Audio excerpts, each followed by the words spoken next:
दोस्तों, स्वागत है आपका आपके ही चैनल हिंदी स्टोरी टेलर में।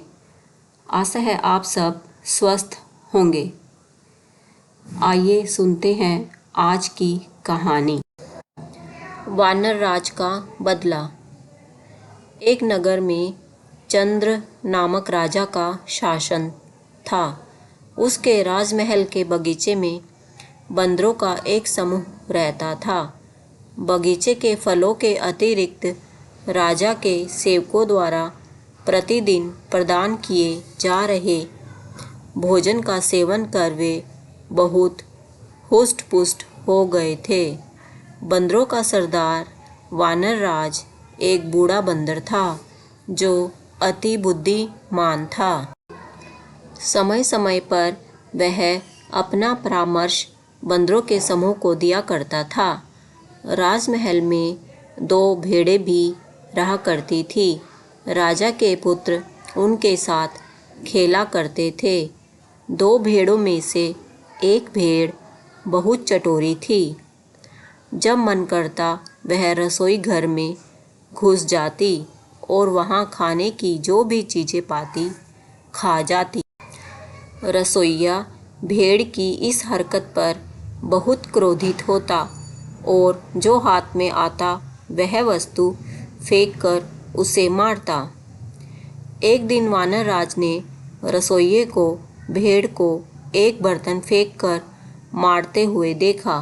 वह सोचने लगा, कहीं रसोइये और भेड़ की यह तनातनी बंदरों के विनाश का कारण न बन जाए। ये चटोरी भेड़ तो खाने के लोभ में यदा कदा रसोई में जाती रहेगी। यदि किसी दिन क्रोधवश रसोइये ने चूल्हे की जलती हुई लकड़ी उस पर फेंक दी तो अनर्थ हो जाएगा। भेड़ का ऊन से ढका शरीर आग पकड़ लेगा। भागते हुए भेड़ अस्तबल पहुंच गई तो सूखी घास से भरा अस्तबल धधक उठेगा। घोड़े जल जाएंगे और फिर वही बंदरों का काल बनेंगे। यह विचार मस्तिष्क में आते ही वानर राज ने अपने समूह की सभा बुलाई और अपना संदेह जाहिर किया। उसने परामर्श दिया कि इससे पूर्व की रसोइये और भेड़ों के बीच की लड़ाई हमारे लिए प्राणघातक सिद्ध हो हमें राजमहल छोड़ देना चाहिए, अन्यथा हमारा विनाश निश्चित है। किंतु बंदरों ने उसकी बात नहीं मानी और उन्हें लगा कि उनका सरदार अब बूढ़ा हो चुका है और व्यर्थ का भरम पाल रहा है।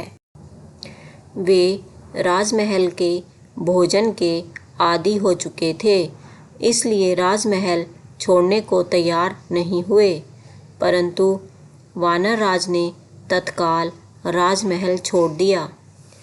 इधर एक दिन फिर चटोरी भेड़ रसोई घर में घुस गई और वही हुआ जिसका बंदरों के सरदार को भय था। रसोइये को और कुछ नहीं मिला तो उसने जलती हुई लकड़ी का टुकड़ा उठाकर भेड़ पर फेंक दिया। भेड़ का शरीर जो ऊन से ढका हुआ था धधकने लगा। वह इधर उधर भागने लगी और अस्तबल में घुस गई। आग की लपट अस्तबल में रखी सूखी घास तक पहुंची और पूरा अस्तबल धूं धूं कर जल उठा। कई घोड़े जलकर मर गए, कई घायल हो गए।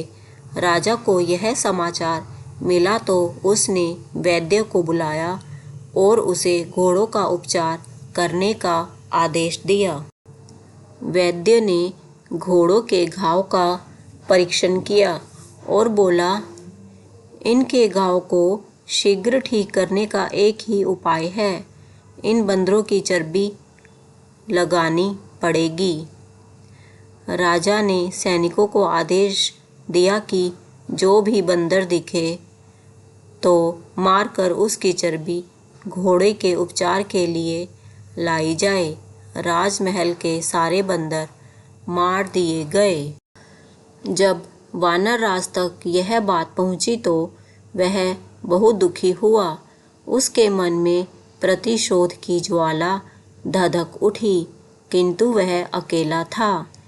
वह युक्ति सोचने लगा जिससे वह राजा के कुल का भी वैसे ही सर्वनाश कर दे जैसे उसने उसके कुल का किया है। एक दिन वह पानी पीने एक झील के पास गया। उस झील में सुंदर कमल खिले हुए थे। वानर राज ने देखा कि मनुष्यों और जानवरों के पद चिन्ह झील की ओर जाते हुए तो दिखते हैं, किंतु वापस आते हुए नहीं हैं। वह समझ गया कि झील में अवश्य कोई राक्षस रहता है जो झील में गए मनुष्यों और जानवरों को खा जाता है।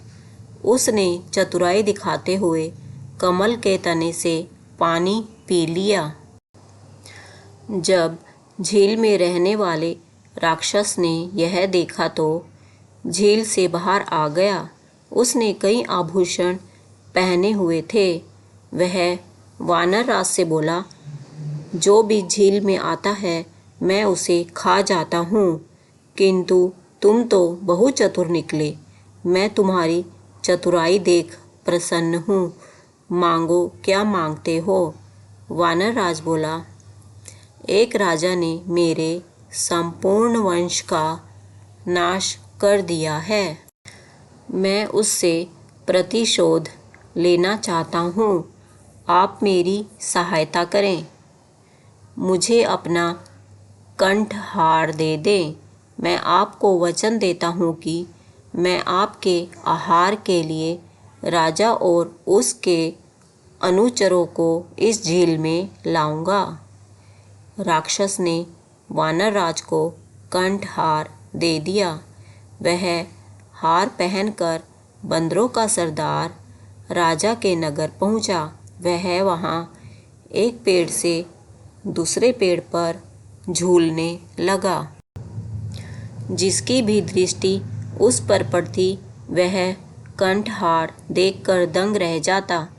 राजा के सैनिकों की दृष्टि भी उस पर पड़ी और वे उसे पकड़कर राजा के समक्ष ले गए।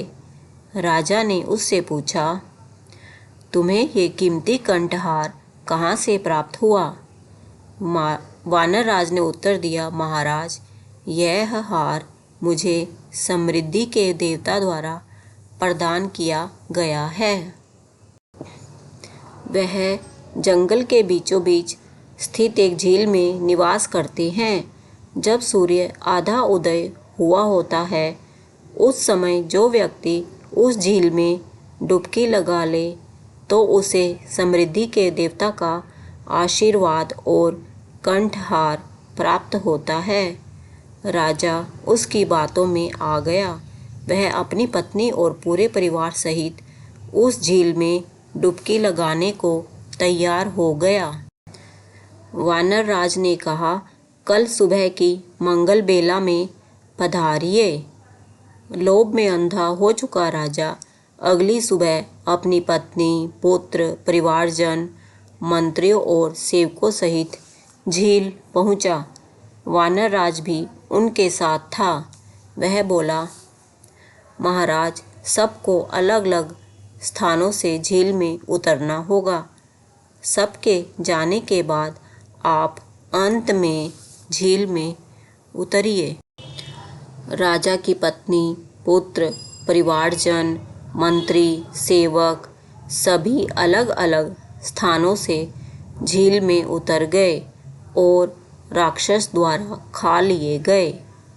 बहुत देर तक जब कोई बाहर नहीं आया तो राजा ने चिंतित होकर पूछा, हे वानर राज, मेरे पत्नी, पुत्र, परिवारजन, मंत्री और सेवक बाहर क्यों नहीं आ रहे हैं? तब वानर राज एक पेड़ के ऊपर चढ़ गया और राजा से बोला, अरे दुष्ट, तुम्हारा समस्त परिवार, मंत्री और सेवक राक्षस द्वारा खा लिए गए हैं। तुमने मेरे परिवार को मौत के घाट उतारा था। आज मैंने उसका प्रतिशोध ले लिया है। बुरा करोगे तो बुरा फल ही पाओगे। दोस्तों, कमेंट करके बताओ आपको आज की कहानी कैसी लगी। यदि अच्छी लगी है तो इसे लाइक करें और ऐसी ही अच्छी अच्छी कहानियाँ सुनने के लिए मेरे चैनल को सब्सक्राइब करना ना भूलें। नमस्कार।